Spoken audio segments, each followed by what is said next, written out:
우리 전 세계와 우리 전국에 있는 애국 국민 우리 동지 여러분 반갑습니다.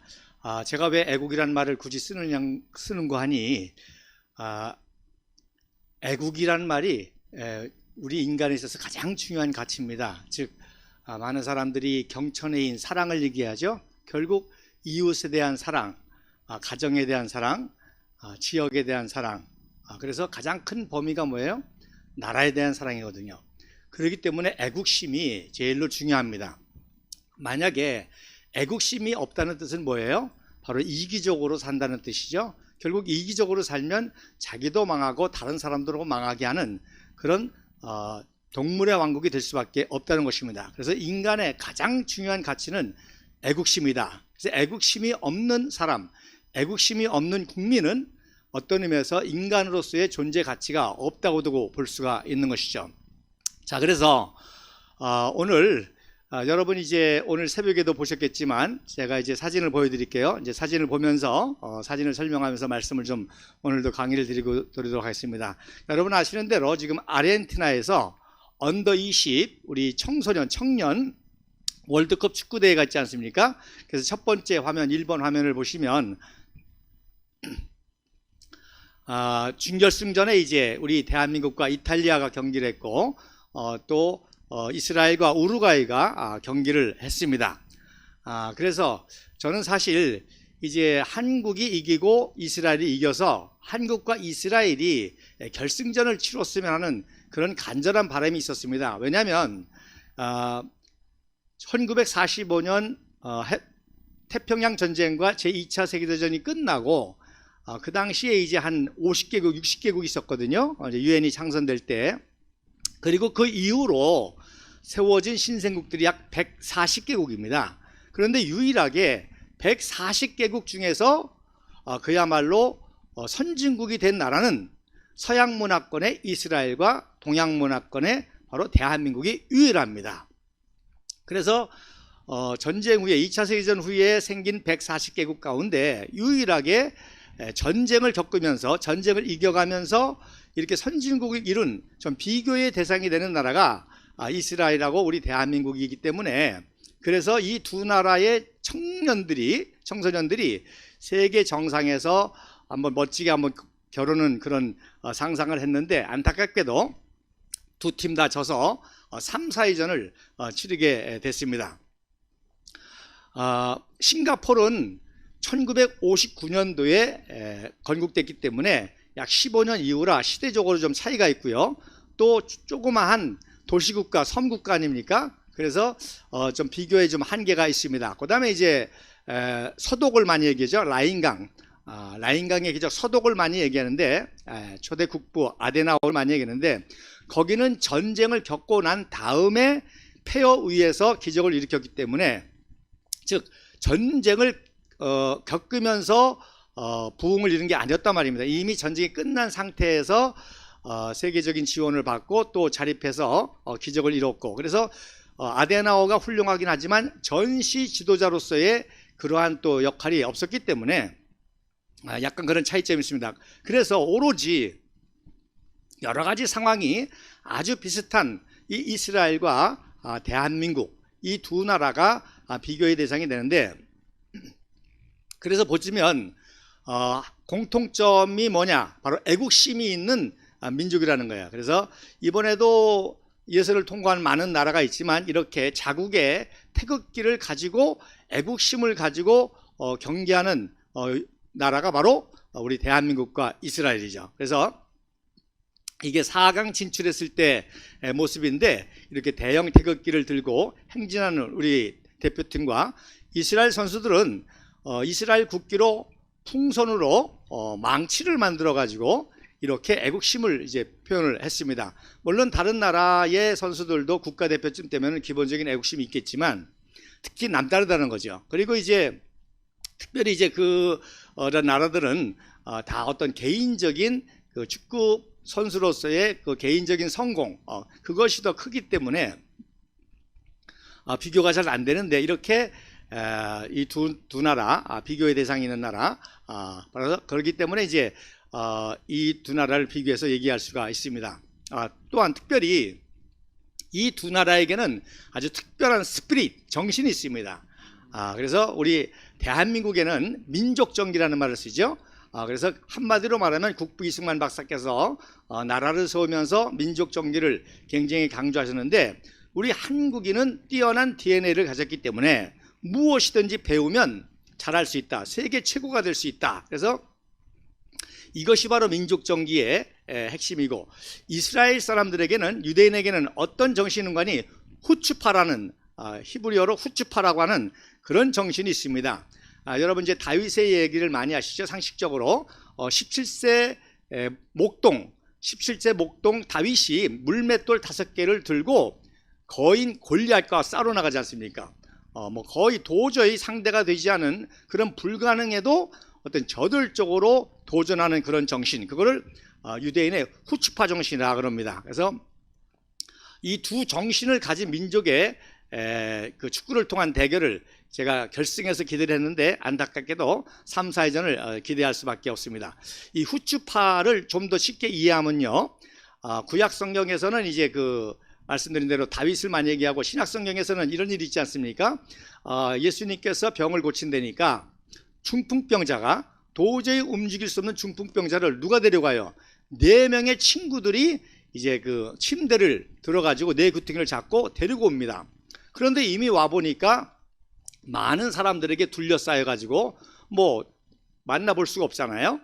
그랬더니 이 사람들이 그 침대를 가지고 지붕 위로 올라가 가지고 지붕 위에서 예수님이 말씀하시는 그 앞에 달아내리는 그런 사건이 있는데, 이게 바로 유대인의 바로 후츠파 정신입니다. 그래서 전혀 불가능한 상황에도 불구하고 뭔가 도전해서 이렇게 창의적인 것을 실행하는, 그래서 지붕을 뚫고 그 환자를 이 사람들이 내려서, 그래서 그들의 믿음을 보고 기적을 일으켰다는 사건이 이제 성경에 나오는데, 이게 바로 이스라엘의 후츠파 정신입니다. 그래서 여러분, 촛불 탄핵이 왜 나쁜고 하니, 그냥 정치적인 정적을 제거하는 정치적인 사건이 아니라 촛불로 완전히 민족정기를 태워버렸다는 거예요. 그리고 탄핵으로 민족정기를 파멸시켰다는 겁니다.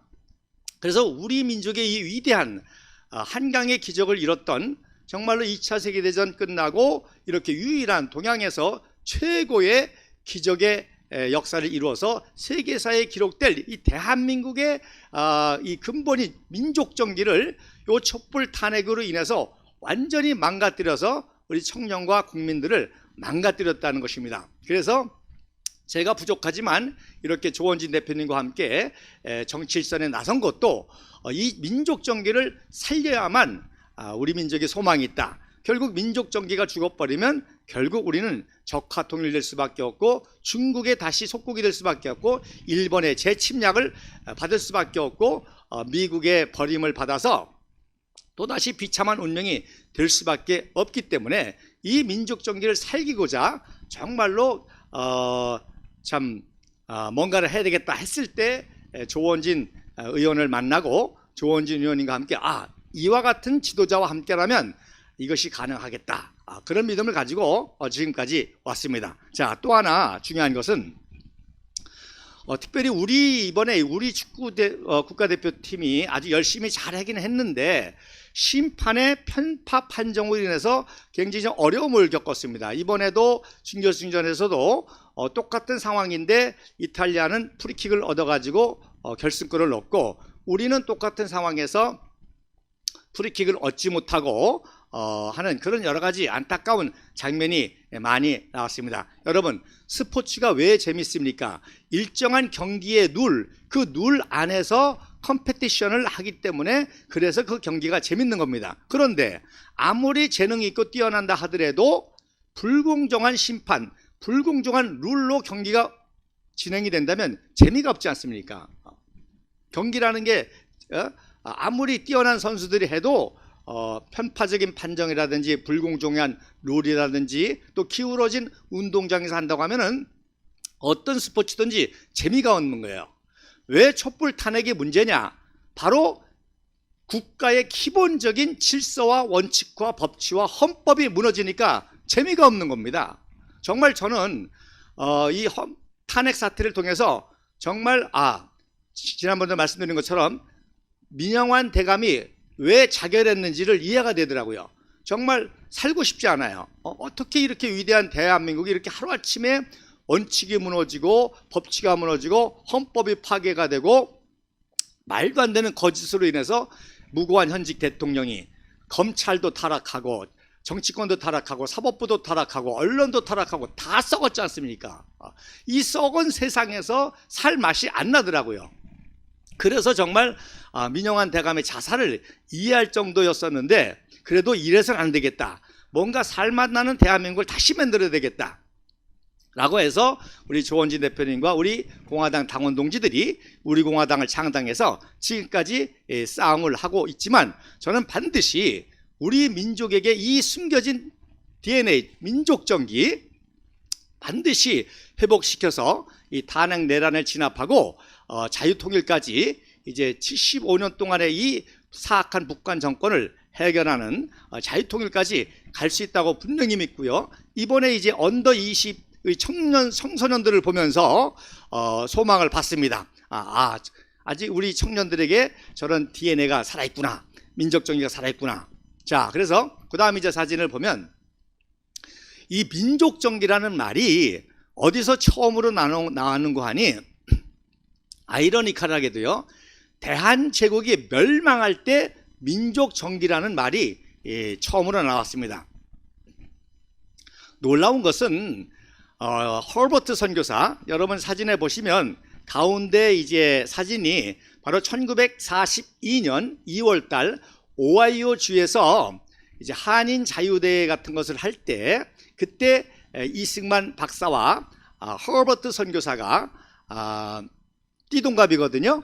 두 분이 이제 띠동갑 12살 차이인데 이승만 박사가 67세 때 바로 79세인 이 허버트 선교사를 만나는 장면인데 바로 이 허버트 선교사님이 1905년도 을사늑약을 당해서 이제 조선이 본격적으로 식민지가 들어가구나 해서 이분이 그동안 연구해서 역사책을 씁니다. 한국사 드라마가 되라고 하는 역사책을 씁니다. 제가 이 역사책을 보고 충격을 받은 거예요. 그 어떤 대한민국의 역사학자도 통사를 쓸 수 있는 분이 없습니다. 조선사가 전공이면 조선사만 쓰고 고려사가 전공이면 고려사나 쓰고 또 신라가 전공이면 신라사를 쓰지 어떻게 고조선 삼국시대 고려 조선 이르기까지 통사를 쓸 수 있는 역사학자는 아무도 없습니다. 그런데 외국인 선교사가 한국말을 배우고 한국 역사를 배워서 이 통사를 썼다고 하는 것에 제가 굉장히 충격을 받고 저도 그때부터 이제 역사를 연구하기 시작했던 것이죠. 그리고 1906년도에는 대한제국 멸망사라는 책을 씁니다. 그래서 영어로 먼저 썼어요. The Passing of Korea, 즉 대한제국이 어떻게 해서 멸망하는 과정을 쭉 썼는데, 자, 여러분 대부분 역사자들이 흥왕사를 쓰잖아요. 어떻게 발전했는지 흥왕사를 씁니다. 아니면 흥망사, 흥망성쇠, 그걸 쓰는데 멸망사를 쓴 분은 어떤 의미에서 이 헐버트 박사가 최초일지도 몰라요. 그래서 어떻게 대한제국이 멸망해 가는지 그 멸망 과정을 쭉 씁니다. 그리고 나중에 이제 선교사가 한국어로 번역해서 대한제국 멸망사라는 책이 나옵니다. 그런데 그 책에서 아이러니컬하게도 바로 멸망사를 쓰는 이유는 지금 멸망당하는 것 같지만 결코 그렇지 않다는 거예요. 언젠가 반드시 이 민족이 부활할 거라고 하는 믿음을 가지고 그 책을 썼습니다. 그래서 그 책 서문에 그 헌사, 이 책을 누구에게 바친다라고 하는 헌사가 나오는데 그 헌사가 아주 감동적입니다. 지금은 자신의 역사가 그 종말을 고하는 모습을 목격하지만 장차 이 민족의 정기가 어둠에서 깨어나면 잠이란 죽음의 가상이긴 하나 죽음 그 자체는 아니라는 것을 증명하게 될 대한제국의 국민에게 이 책을 드립니다. 아주 감동적이죠. 지금은 이 민족이 자기들의 역사가 멸망하는 걸 눈으로 목격하지만 그러나 이 민족에게는 민족정기가 있어서 그것이 어둠 속에서 깨어나기만 한다고 한다면은 잠이라는 것이 죽음의 가상이지만 잠이라는 것은 죽은 것 같잖아요. 그러나 결코 죽음 자체는 아니라는 사실을 증명할 대한제국의 국민에게 이 책을 드립니다. 그래서 이때 처음으로 역사적인 용어로, 문화적인 용어로, 정치적인 용어로 민족의 정기, 민족 정기라는 말을 바로 헐버트 선교사가 만들어낸 거예요. 즉 1만 년의 한반도 역사를 연구하다가 나온 결론입니다. 그래서 이 민족에게는 이런 놀라운 정기가 있구나. 그래서 그 민족 정기를 제가 한 7가지로 이제 또 정리를 했는데 나중에 시간이 되면 말씀을 드리고요. 이때 이승만은 뭐였습니까? 이승만은 옥중에서, 헐버트는 옥 밖에서 이걸 썼고, 이승만은 헐버트의 제자인 이승만 청년은 감옥에서 뭘 썼죠? 바로 독립정신을 썼습니다. 그래서 이승만 청년은 감옥에서 독립정신을 쓰고, 감옥 밖에서 헐버트 스승은 한국사와 대한민국 멸망사를 썼다는 것입니다. 그래서 이렇게 했는데, 자, 그 7가지의 그 다음 사진 보면 이제 축구 얘기와 연결돼서 말씀을 드리면, 자, 이 축구라는 거 여러분 잘 기본적으로 아시죠? 영국의 기숙사 학생들에게 단결력과 서로 상호 협동력, 조직력 이런 거를 키워주고 또 체력과 정신력을 향상시키기 위해서 미국의 그 보딩 스쿨이죠. 그 기숙사에서 처음으로 축구를 이렇게 한 것입니다. 그래서 우리나라도 1882년도 6월 달에 영국의 측량선인 플라잉 피시오라는 이 배가 왼쪽에 있는 그 범선이죠. 이것이 제물포항에 도착했는데 그때 영국의 수병들이 축구를 하고 축구공을 전래한 것이 바로 조선의 한반도에 축구가 처음 들어온 사건으로 기억합니다. 그 다음에 축구와 관련해서 또 중요한 게 1896년 즉 이승만 청년이 배제학당 다닐 때 이제 나중에 배제학당도 유명한 축구팀이 생기죠. 독립신문에 한성영어학교, 즉 헐버트 선교사가 여기에 영어학교 선생이었었어요. 그렇게 들어왔거든요. 그때 영국인 교사 서전트 박스웰이라는 분이 독립신문에 기고를 했는데 뭐라고 기고를 했는가 하니 이 조선의 학생들에게 축구를 가르쳐 보니까 이 축구를 배운 학생들을 가만히 보니까 운동장에서 다름질을 하는데 잘 뛰더라는 거예요. 그 다음에 아주 성벽이라는 말을 썼는데 옛날 한자인데 성벽이라는 말이 원래는 그 마음의 어떤 고유한 성질이란 그런 뜻인데 그런 뜻이 아니라 투지라는 뜻으로서 이분이 썼어요. 굉장히 투지가 강하고 will to win, 아주 승부욕이 강하고 이기려는 의지가 강하고 투지가 강하고 그 다음에 공을 다루는 기술력이 아주 뛰어나서 일본 아이들보다 100배는 낫고 영국과 미국의 아이들과 비슷하다. 이런 기고를 했어요. 그런데 놀라운 것은 이 선교사들이 그 당시 선교사들이 조선에 올 때 반드시 일본을 경유해서 올 수밖에 없습니다. 그리고 가까운 중국을 또 들락날락 하게 됩니다. 뭐 인도까지 갔다 오는 분도 있고요. 저 만주 통해서 러시아까지 갔다 오는 분도 있고 그렇습니다. 그러다 보니까 선교사들이 동북아시아, 이 동아시아를 보다 보니까 이분들이 한결같이 하는 말이 이 조선인은 다른 민족보다 이 체격, 골격이 좋고 키도 크고 아주 힘이 좋고 그 다음에 굉장히 기술력이 있고 또 청렴결백하고 또 성품이 좋고 그렇다고 하는 그 증언들을 많이 합니다. 그래서 조선 선교사들이 일본 식민지가 됨에도 불구하고 이 조선 민족을 사랑하고 끝까지 조선의 독립을 위해서 선교하면서 노력을 했던 거죠. 자, 그 다음에 1897년도에 이제 영국 성공의 브리들 선교사라는 분이 한국 이름은 부재일이라는 선교사님인데 이분은 특별히 강화에서 선교하면서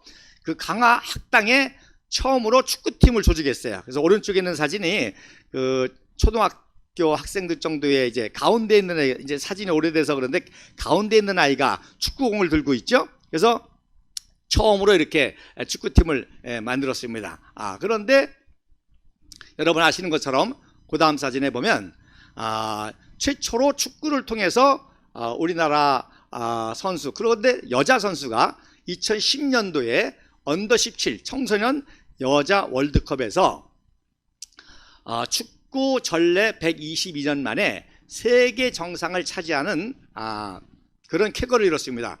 저도 이때 굉장히 감동을 받고 저는 이때 이제 여자 축구가 세계 정상을 차지했으니까 축구뿐만 아니라 모든 분야에서 우리나라가 세계 정상을 차지하면서 자유통일까지 가겠구나 라고 했는데 그야말로 까꿀로 가는 거예요.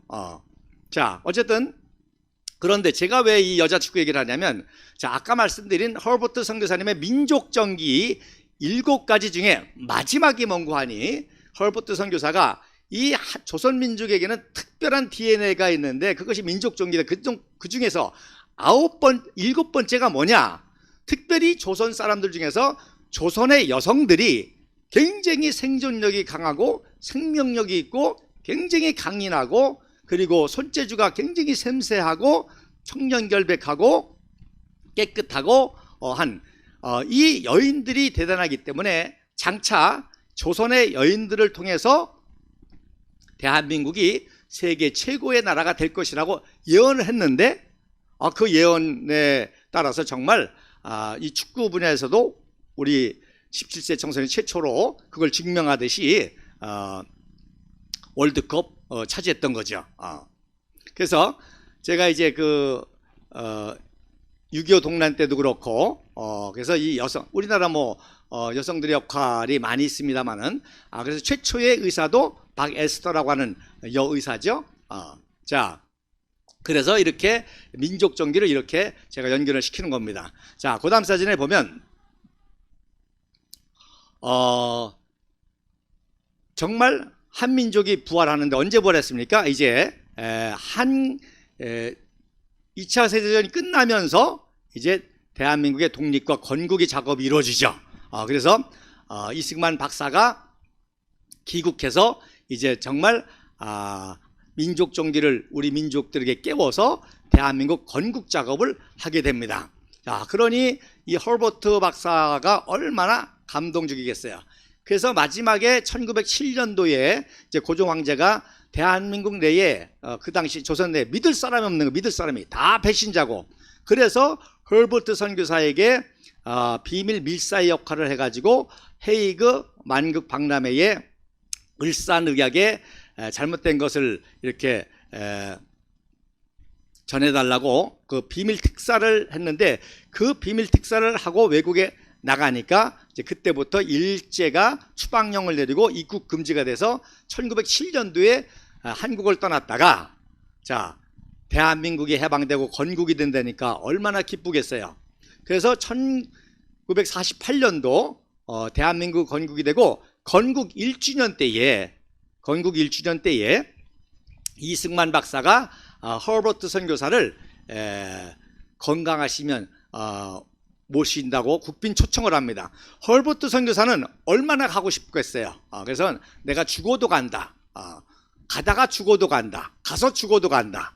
그래서 그 유명한 말, 나는 웨스트민스터 사원에 묻히기보다 한국에 묻히는 것이 나의 소원이다라는 것을 출국하기 전에 인터뷰를 한 말이 그 유언이 된 거죠. 그래서 1년 주년 기념 행사로 1949년도 7월 29일 날 제물포항에 도착을 합니다. 그래서 오른쪽에 항구에 도착한 사진인데 이승만 박사의 그 밀명을 받아가지고 헐버트를 모신 분인데, 오른쪽에 있는 분이 바로 초대 공보처 장관 김동성 씨고요. 그리고 왼쪽에 이런 모든 일을 또 처리한 서울신문의 대기자 김을한 기자가 모셔왔고요. 그 뒤에 대령, 철모의 대령을 쓰고 있는 분이 원영덕 대령으로 당시 행정참모부장으로 군악대를 이끌고 허버트 선교사님의 환영식을 한 거죠. 원래는 로버츠라고 하는 그 군사 고문단 단장이 부인이 오기 때문에, 그래서 그분도 이제 영접하러 갔다가 허버트 선교사님을 이제 모시게 된 거죠. 그래서 역사라는 것이 끊임없이 연구하고 조사됩니다. 자, 김을한 씨는 직접 그 당시 항구에 나가가지고 헐버트 선교사님을 모셨잖아요. 그런데 이분이 프레지던트 헤스호를 타고 왔다고 그렇게 썼습니다. 프레지던트 헤스호를 타고 직접 가서 봤는데 배 이름이 헷갈리는 거예요. 제가 조사한 바에 의하면 프레지던트 헤스호라는 거는 없고요. 프레지던트 잭슨호를 타고 왔습니다. 그래서 어택 트랜스포테이션 쉽이라고 그러죠. 특별히 이제 그 2차 세계대전 때 공공력 수송함, 그거를 이제 전쟁이 끝나고 개조가 돼 가지고 수송함으로 개조를 해서 그 배를 타고 왔는데, 그 역사는 별거 아닐 수도 있지만 직접 자기가 나가서 헐버트 박사를 모셨는데도 배 이름을 잘못 쓴 거예요. 프레지던트 헤스호라고. 그래서 프레지던트 잭슨호를 타고 왔다는 거예요. 자, 그래서 빅토리아 호텔에 묵겠는데, 빅토리아 호텔이 어디냐?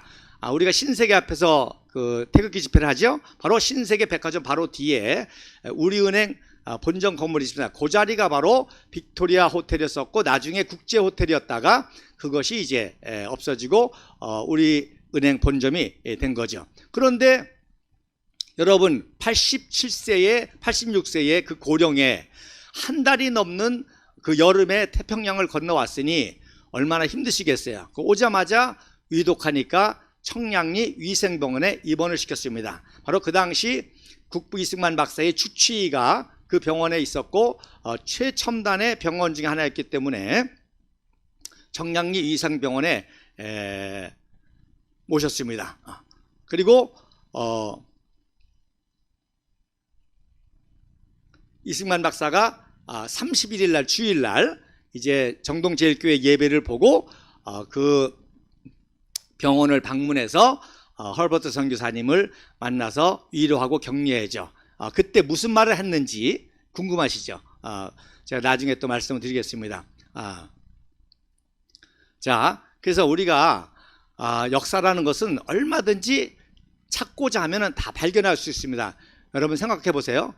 자, 이승만 대통령이 병원을 방문해서 헐버트 선교사님하고 무슨 대화를 나누는지 그거 누구만 알아요? 이승만 박사하고 헐버트 선교사만이 알고, 아마 그 옆에 누가 수행을 했다고 한다면 그 수행한 사람이 알겠죠. 그러니까 이 세 사람을 알아야만 무슨 얘기를 했는지 알 수가 있습니다. 그러니까 어떤 의미에서 그걸 어떻게 하나? 그러나 구하라 그러면 주실 것이요, 찾으라 그러면 얻을 것이요, 두드리라 열릴 것이라, 바로 그 진실을 알 수가 있습니다. 나중에 이제 말씀을 드리겠습니다. 어쨌든 그리고 나서 8월 5일 날 일주일 만에 이제 돌아가십니다. 그래서 그 다음 사진에 보면 일주일 후에 8월 11일 날 종로 YMCA에서 최초로 건국후 최초로 사회장을 치르게 됩니다. 그래서 그 다음 사진에 보면 이제 장례식 사진이 보입니다. 그래서 종로 YMCA에서 건국 이후 최초의 사회장으로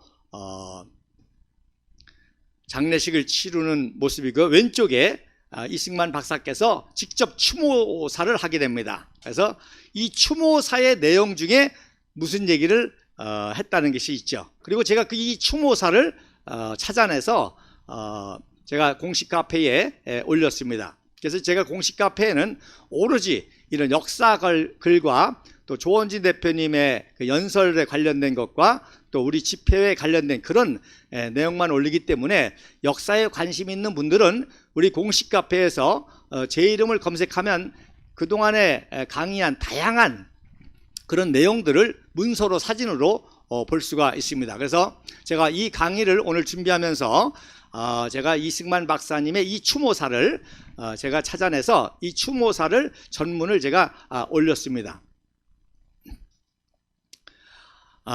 그래서 한마디로 말하면 헐버트 선교사님은 우리 대한민국, 우리 한민족의 영적인 founding father, 그 국부와 같은 분인 거죠. 이승만 박사는 실질적인 국부시고, 바로 대한제국이 멸망할 때 민족정기를 말씀하시고, 그 민족정기가 깨어날 때가 있다. 그리고 그 예언이 성취가 된 그 예언을 믿고 포기하지 않고 독립운동을 했고, 결국 대한민국을 건국한 이승만 박사. 그래서 대한민국의 spiritual founding father, 국부라고 할 수가 있는 것입니다. 자, 그래서 그 다음 사진에 보면 이승만 박사께서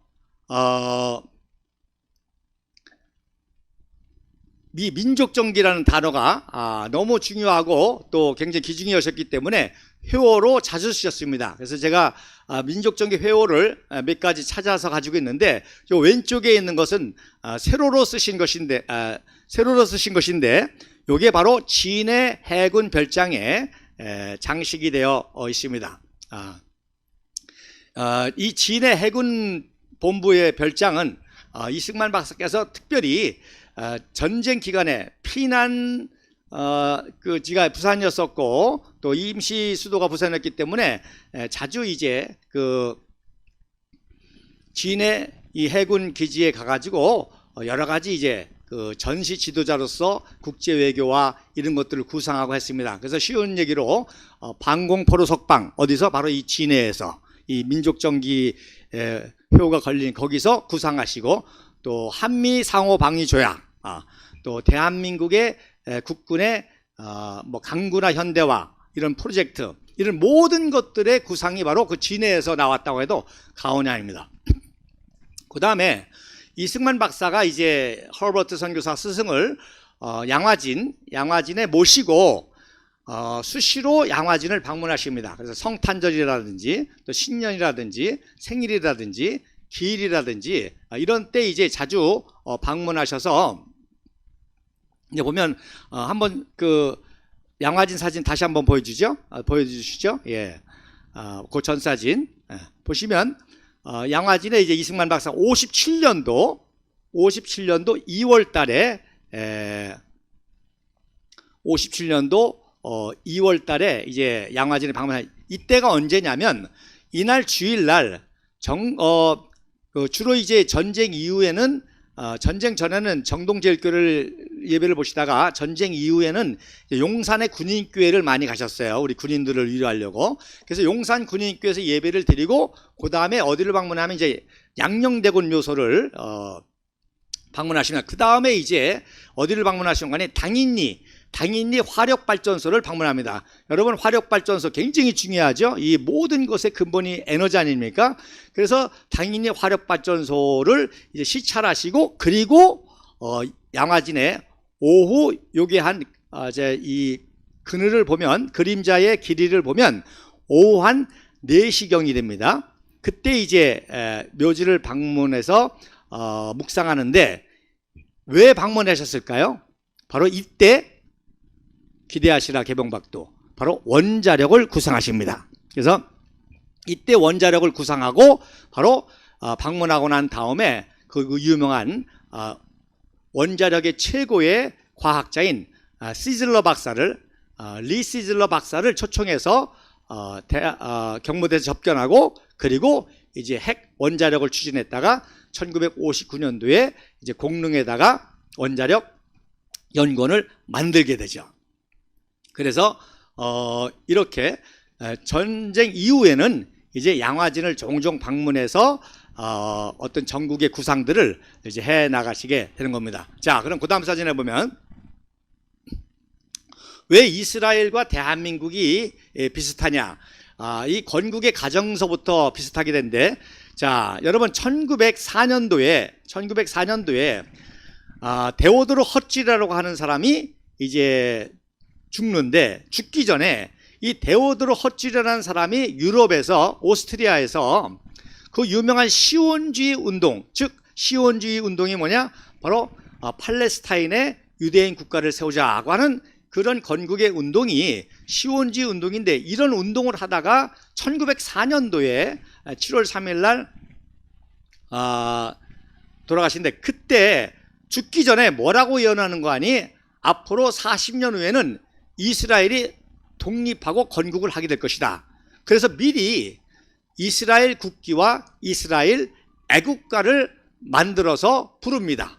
그래서 지금 이스라엘 국기, 그걸 일명 시온기라고 그러죠. 그래서 그 하얀 천에 파란색 줄이 상하로 그려져 있죠. 이것은 원래 탈렛이라고 하는 천입니다. 그래서 보자기 천인데 유대인들이 기도할 때 그걸 뒤집어 쓰고 하는 천인데 그 천에다가 가운데에 다윗의 유명한 육각형 별을 넣고 그리고 또 초창기에는 또 다윗 왕을 상징하는 사자를 그려놨어요. 그래서 그것을 이제 시온기라고 하는데 그런 국기를 나라도 없는데 미리 40년 전에 만들어 놓은 거예요. 그 다음에 이제 국가로는 하티크바라고 히브리어로 하티크바는 이제 희망, 소망, 열망을 뜻하는데 하티크바라고 하는 이제 국가를 미리 제정해 놓은 것이죠. 자, 1900 그리고 이제 돌아가십니다. 그리고 그 제자들이 결국 이스라엘을 건국하게 되죠. 예를 들어서 벤구리온이라든지 카임, 바이즈만 박사라든지. 자, 그런데 놀라운 거는 허즐이 예언하고 죽을 때 이승만 청년은 한성 감옥에서 독립정신을 썼죠. 그래서 허즐은 예언만 하고 국가를 만들고 국기를 제정했는데 이승만은 그때 1904년도 6월 29일 날 한성 감옥에서 독립정신을 쓰고 탈고 기념으로 찍은 사진입니다, 이게. 그래서 감옥에서 책을 쓰면 안 되잖아요. 그러니까 몰래 쓰고 또 요거를 몰래 민발출하기 위해서 사진을 찍은 겁니다. 그리고 겉으로는 이제 기념 촬영을 한 것처럼 했는데 그래서 오른쪽에 이승만 청년 오른쪽에 들고 있는 책이 중국어 성경이고요. 이게 왜 중요한 거니? 이때까지는 한국어 성경이 번역이 다 안 됐을 때입니다. 그래서 신약 성경만 좀 번역이 됐고 구약 성경 번역이 안 됐었기 때문에 이승만 박사는 영어로 성경을 다 읽었고 중국 성교가 먼저 됐기 때문에 중국어로는 성경이 다 번역이 됐거든요. 그래서 중국어 성경을 들고 있는 모습이고 그리고 왼쪽에 조그만 포켓 책이 바로 이게 찬미가 오늘날로 말하면 찬송가입니다. 약 20곡이 들어있는 찬송가. 여기에 7번이 뭐냐? 바로 애국가입니다. 그래서 윤치호 장로님이 1897년도 독립문 아시죠? 우리 독립문 정초식 때 부르기 위해서 처음으로 독립과 무궁화라고 하는 노래를 만들었는데 그 노래를 이제 부르다가 대한제국이 멸망당하고 일본 식민지 되니까 윤치호 장로님이 그거를 오늘날의 애국가로 다시 정리합니다. 동해물과 백두산의 마르고 닳도록. 그래서 정리를 하고 그때부터는 이름을 패트리어송 애국가라고 했는데 그래서 첫 수록이 된 그거를 이승만 박사가 감옥에 가지고 있으면서 불렀던 게 바로 애국가입니다. 뿐만 아니라 이승만 박사는 바로 독립정신을 통해서 이미 어떤 나라를 만들 것인지 미국과 같은 자유민주주의, 또 상권분립, 대통령 중심제, 헌법, 시장경제, 국제통상 또 이런 모든 것들을 독립정신에서 다 이렇게 쓰게 되죠. 그리고 마지막 후록에서 태극기를 귀중히 여겨야 된다. 그리고 애국가 태극기를 귀중히 여겨야 된다. 이런 것들을 이제 다 쓰게 되는 거죠. 그러니까 비슷하면서도 엄청난 차이가 있죠. 허즐은 예언만 하고 죽었는데 이승만 박사는 허버트 선교사님의 예언을 믿고 건국을 준비해서 본인 스스로가 그 예언을 성취한 거죠. 그래서 오른쪽에 있는 사진이 바로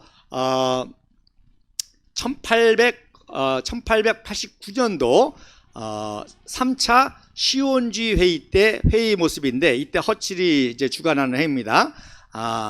그런데 바로 거기 가운데 보면 이스라엘 기가 보이죠? 나라도 아직 세워지지 않았는데 저렇게 이스라엘 국기를 만들고 하티카바를 불렀죠. 자, 그럼 그 다음 사진에. 자, 그리고 나서 정말 40년 후에 2차 세계대전이 끝나고 나라가 세워집니다. 그래서 유대인은 유대인대로 노력을 하고 우리 대한민국의 이승만 박사는 이승만 박사대로 노력을 하는데 바로 말씀드린 것처럼 그래서 국제 외교가 중요하다는 거예요. 유대인들은 전 세계에 그 사회 지도층의 유력 인사들이 많잖아요. 그래서 그 사람들을 총동원해 가지고 이제 유엔 총회를 통해서 1947년도 11월 14일 날 유엔 총회에서 자, 우리가 먼저 됐죠? 11월 14일 날 유엔 한국 임시위원단 Temporary Commission on Korea. 그래서 임시 한국위원단을 조직해서 이 한국위원단이 재헌의회를 주관해 가지고 대한민국을 세운다라고 하는 이 조직안이 통과가 됐습니다. 이게 굉장히 역사적인 사건이고요. 인류 역사상 최초의 사건입니다. 인류 역사상 최초의 국제연합의 총회를 통해서 유엔의 현장과 이념에 따라서 나라를 세우겠다고 위원단까지 조직한 이거를 누가 했습니까? 이승만 박사가 했죠. 그래서 이승만 박사가 지난번에도 말씀드린 것처럼 이 총회의 그 결과를 초조하게 기다리면서 일주일 동안요 금식하면서 흰 옷을 입고 이화장에서 기다립니다. 이게 유엔에서 결정이 돼야만 대한민국이 건국이 되니까. 그래서 일주일 동안 금식하면서 흰 옷을 입고 기다리는데 이제 14일 날 발표가 나는데 투표 발표가 납니다. 기권 6표. 기권을 먼저 발표한 거예요. 기권 6표. 그러니까 멘붕이 온 거야. 야, 기권 6표? 이거 안 되나 보다. 그랬는데 곧바로 찬성 43표, 반대 빵표. 그래가지고 통과가 되죠. 50개국이 했던 거죠. 그래서 뭐 이승만 박사가 통곡을 합니다. 통곡을. 왜? 평생 꿈이 이루어졌잖아요. 한성 감옥에서의 꿈이 이루어졌고 독립운동의 꿈이 이루어졌잖아요. 그래서 또 그때부터 이제 일사천리로 유엔 위원단이 입국해서 대한민국의 건국의 과정을 취하게 되면, 그러니까 이것이 엄청난 사건이기 때문에 이제 우익 인사들이 이렇게 왼쪽에 있는 팜프렛을 만들죠. Horror for Dr. 이승만's Diplomatic Success. 이승만 박사의 이 외교적인 엄청난 성공을 찬양한다. 만세. 그래서 그 밑에 뭐라고 써놓은 거니? 동포여 독립전취의 역사적 공헌에 보답하라. 뭘 통해서? 투표를 통해서. 투표를 통해서 이제 재헌의회가 선거가 되니까, 그래서 이제 투표 재헌의회가 선거가 되는 거죠. 자, 그 다음에 2주일 후에 유엔 총회에서는 이제 역시 허즐의 그 제자들의 노력에 의해서 팔레스타인의 유대 국가를 설립한다는 결의문이 채택됩니다. 이게 엄청난 차이죠. 유엔의 정식적인 위원단이 조직된 거하고 그냥 결의문 하나 채택된 거는 엄청난 차이죠. 이것만 가지고도 텔아비브의 시민들이 이제 막 환호성을 치르는 사진인데, 어디서 이스라엘 국기 하나 구해가지고 하나만 보입니다. 우리나라는 아주 태극기가 만세를 불렀죠. 자, 그래서 이런 차이가 있다는 겁니다. 그래서 한마디로 말하면 대한민국은 모든 공식적인 프로세스를 통해서, 그리고 위원단까지 조직해서 됐고, 이스라엘은 로비를 통해서 결의문으로 됐다는 거죠. 자, 그래서 그 다음 사진에 보면 8월 1948년도 드디어 40년 전에 예언이 성취가 됩니다. 그래서 5월 10일 날 월요일 날 인류 역사상 최초로 유엔의 헌장과 이념에 따라서 재헌의회 선거가 치러지죠. 이 재헌의회 선거, 대한민국의 건국을 방해하기 위해서 스탈린의 지령을 받고 선거를 못하도록 폭동을 일으킨 게 제주도 4.3 사태입니다.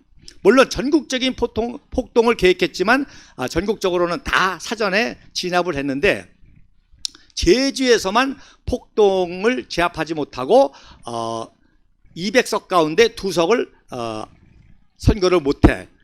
그것이 바로 제주 4.3 사태입니다. 그래서 왜 제주에서만 이런 일이 일어나는지 이것도 나중에 또 말씀을 드리겠고요. 제가 너무 소리를 질렀더니 마이크가 좀 나간 것 같습니다. 죄송합니다.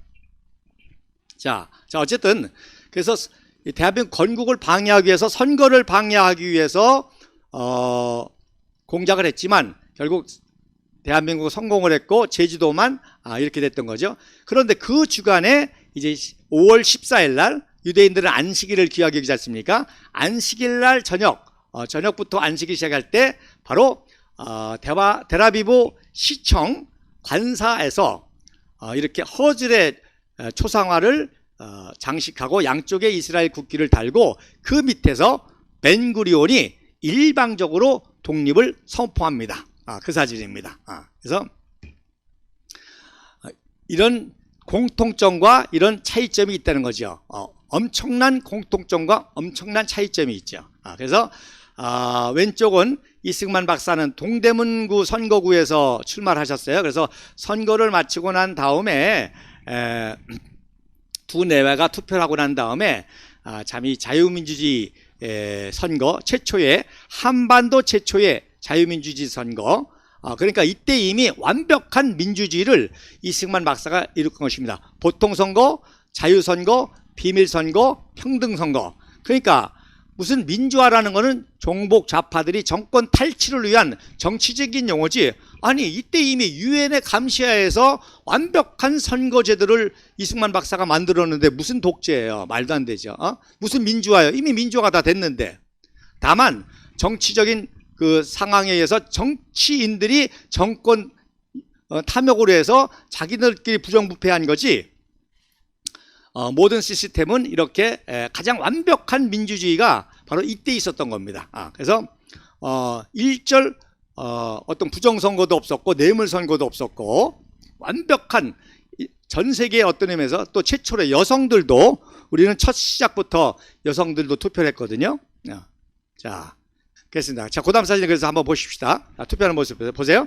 자, 아기를 들고 어떤 여인이 투표를 하죠. 그래서 주로 이제 공공장소들이 이제 그 당시에 이제 절간이라든지 이런 데가 많았으니까 요거는 이제 화엄회라고 하는 그런 절간 마당에서 투표를 하고, 투표궤라고 썼네요. 투표궤 우에를 써야 되는데 오이를 썼습니다. 오줌으로만 투표함이죠. 거기서 이제 아줌마도 이렇게 투표를 하고 나오는 장면이고, 그리고 태극기를 장식해 놓고 이렇게 투표하는 그런 모습입니다. 여러분, 투표를 하고 난다면은 재헌의회가 구성이 돼야죠. 재헌의회 구성해서 헌법 만들어야죠. 헌법 만든 다음에 대통령 선거해야죠. 내각 조직해야죠. 그 다음에 유엔 인준 받아야죠. 이런 프로세스가 계속 진행이 되는데, 이스라엘은 그냥 선포하고 우리 독립한다, 우리나라 세운다 선포하고 그 다음날 팔레스타인 포스트에 State of Israel is born, 유대 국가가 탄생했다, 이렇게 나오는 거예요. 그리고 곧바로 이제 영국과 미국의 트루먼 대통령을 통해서 이제 인준을 받죠. 그래서 오른쪽 여러분 신문 사진에 보면 오른쪽에 있는 분이 초대 수상 벤구리온이고요. 그 왼쪽에 이제 아까 보셨죠? 그 허츠 사진 밑에서 독립 선언하는 그 사진을 이렇게 해놨네요. 자, 그 다음 사진 보십시다. 자, 그래서 제가 말씀드리지 않습니까? 5월 10일 날 월요일 날 재헌의 선거 때 요 스탈린의 지시로 남노당이 전국적으로 다 선거를 방해하려고 했는데, 이승만 박사와 미 군정청과 우익 청년들이 다 제압한 거예요. 사전에 다 제압한 거예요. 자, 보십시다. 오른쪽에 있는 사진에 보면 오른쪽에 전남 내천입니다. 이게 어딘지 아세요? 이게 바로 비금도라고 하는 섬입니다. 여러분, 비금도라고 하는 그 섬에도 투표장을 만들어 놓고 투표를 했는데 누가 있어요? 바로 청년들이, 우리 청년들이 축창을 들고 서 있어요. 왜? 남노당 선거 방해를 막으려고. 그러니까 경찰력만 가지고는 치안 질서 유지가 안 되니까. 그리고 뭐 군대가 제대로 됐어요. 무기가 제대로 있어요. 이때는 뭐 군대도 없었죠. 이때는 뭐 건국되기도 전이니까. 그러니까 축창을 가지고 이렇게 선거를 다 보호한 겁니다. 근데 특별히 사고 지역이 어디냐? 바로 38선 인근 지역, 어디? 개성하고 춘천입니다. 저희 아버님이 개성경찰서를 하셨더라고요. 그래서 제가 참 안타까운 게, 이래서 참 역사의식이 중요하다는 건데, 제가 지금처럼 이런 역사의식을 가지고 있었다고 한다면은 우리 아버님 살아계실 때에 이 개성경찰서에 계셨을 때, 또 6.25 동란 수없는 중요한 증언들을 다 제가 들어서 정리를 해놨어야 되는데, 돌아가시고 난 다음에 늦게 깨달아가지고 참 너무 안타깝습니다. 그래서 저희 아버님이 이때 이제 개성경찰서에 계셨다고 그러시더라고요. 그리고 6.25 참전도 하시고. 그런데 어쨌든지 간에 바로 38선 가까우니까 간첩들이 들락날락하는 지역 아니에요. 그래서 수류탄이라든지 사제폭탄이라든지 이런 거, 총기라든지 권총이라든지 이런 것까지를 줘가지고 암살 작전, 이런 거를 진행한 거예요. 그래서 왼쪽 사진은 개성에서 투표장에다가 이제 사제폭탄을 던지고 수류탄을 던졌는데 그 선거 진행원이 부상을 당해가지고 이제 호송되는 그런 장면이고요.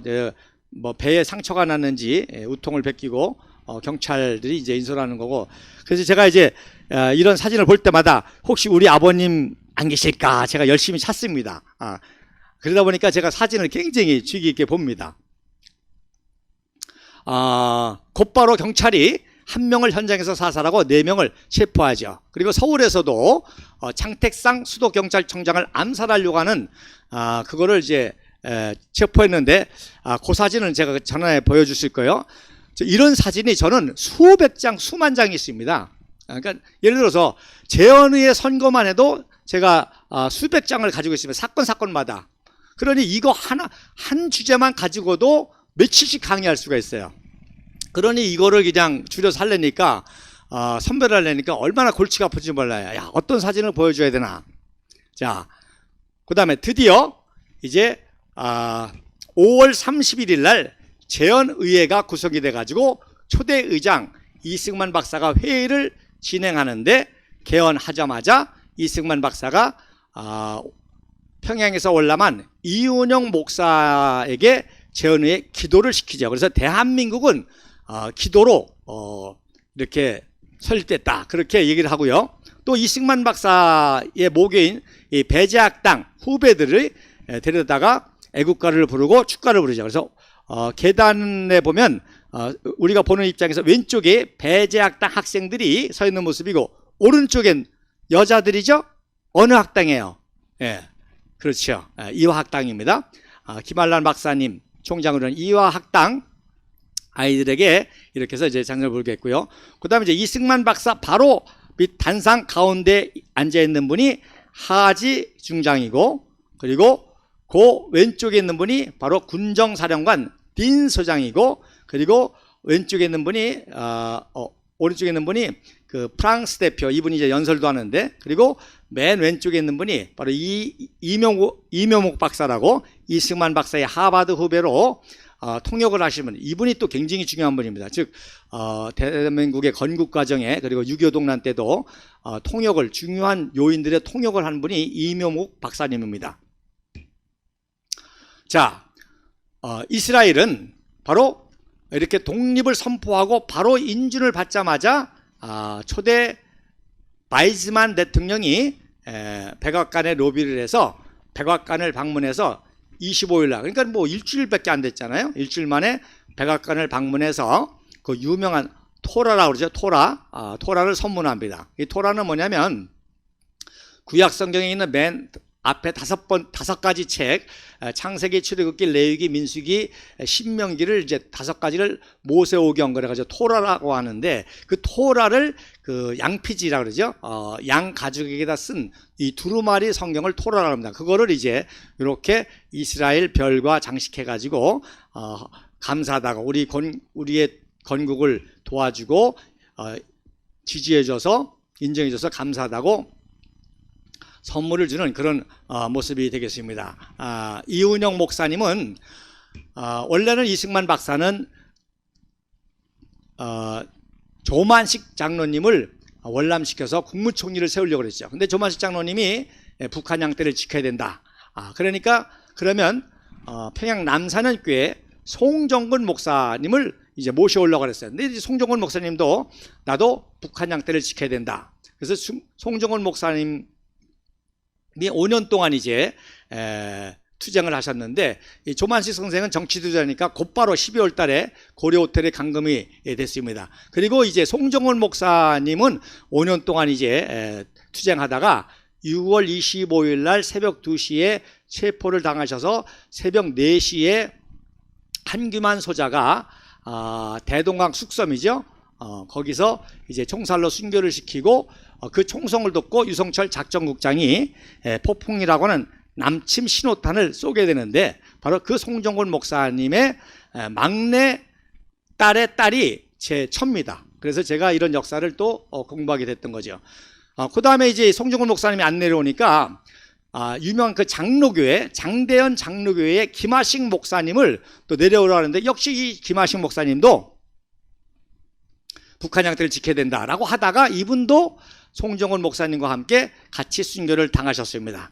그리고 이제 6.25 전쟁이 나고 중공군이 개입할 때 내려온 분이 바로 작곡가 김동진 씨로 이승만 박사가 작곡 작사라고 한 바로 조국 찬가 동방의 아름다운 이 노래를 작곡한 분이 바로 김하식 목사님의 아들인 김동진 작곡가고, 이분이 공산치에서 고난을 당하다가 6.25 때 월남을 내려와서 이승만 박사를 도운 분이죠.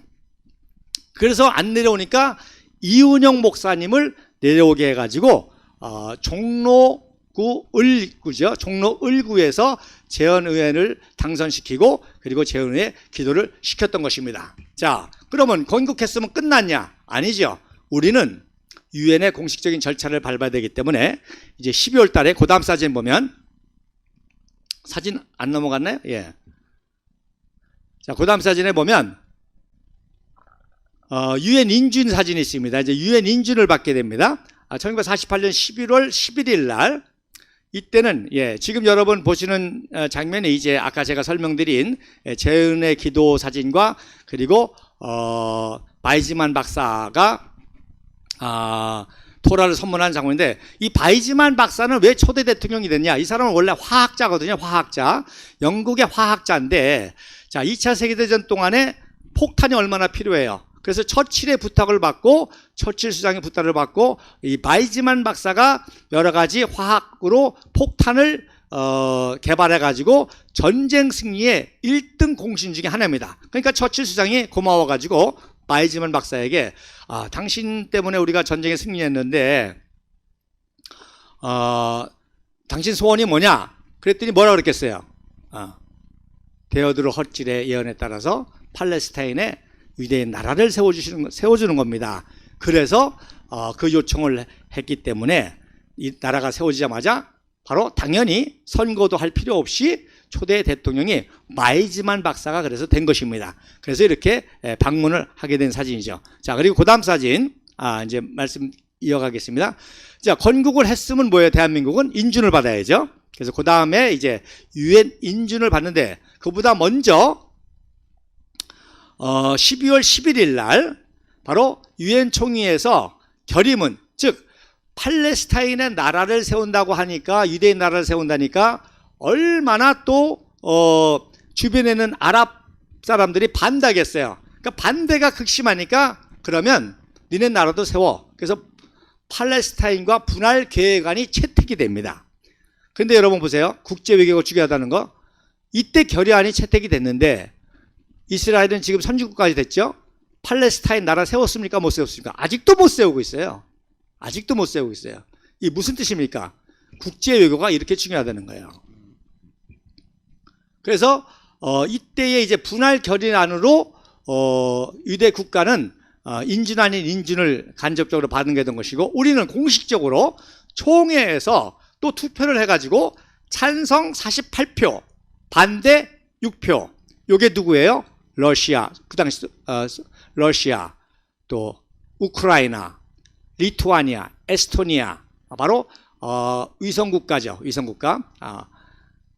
그리고 기권 하나, 그리고 스웨덴이 정치적인 이유로 결석을 아예 투표를 참석을 안 했습니다. 그래가지고 역시 인류 역사상 최초로 유엔의 총회에서 투표를 통해서 인준을 받는 세계사적인 사건이 일어나게 됩니다. 자, 그래서 그 다음 사진에, 자, 그래서 이승만 박사는 그 다음 해에 1949년도에 3월 1일 날 3.1절이죠. 3.1절 제23주년 기념으로 이승만 박사가 김알란 박사를 특사로 보내서 트루먼에게 우리나라의 독립과 건국에 감사한다 해서 소녀 인형 사진을 인형을 선물로 보냅니다.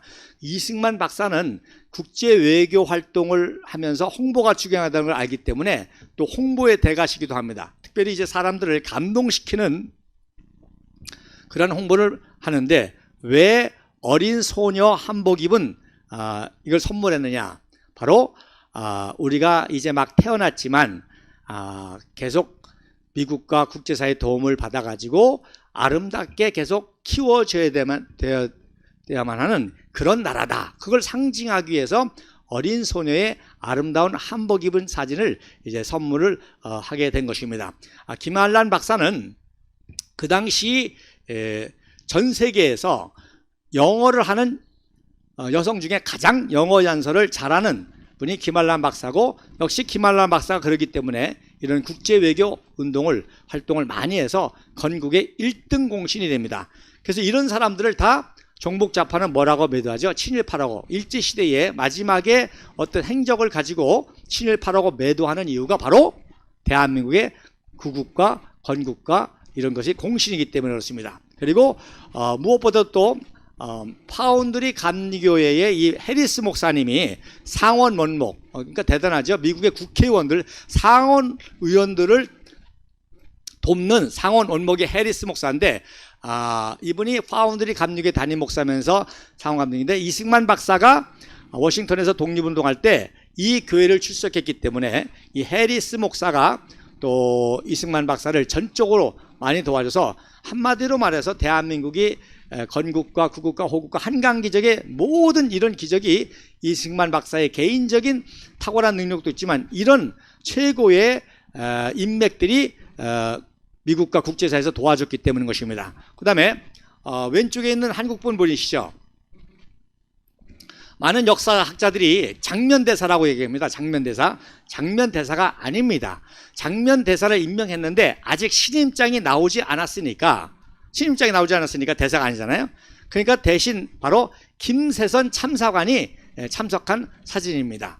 그래서 역사는 이렇게 정확합니다. 정확한 걸 모르면 역사학자들도 헷갈리는 거예요. 그러니까 당연히 장면 박사인가 보다, 장면 주미대사, 초대대사니까 장면대사라고 그렇게 교과서나 또 그렇게 실리는데, 바로 말씀드린 대로 아직 신임장이 안 나왔어요. 이 사건 다음에 신임장이 나와서 초대대사가 됩니다.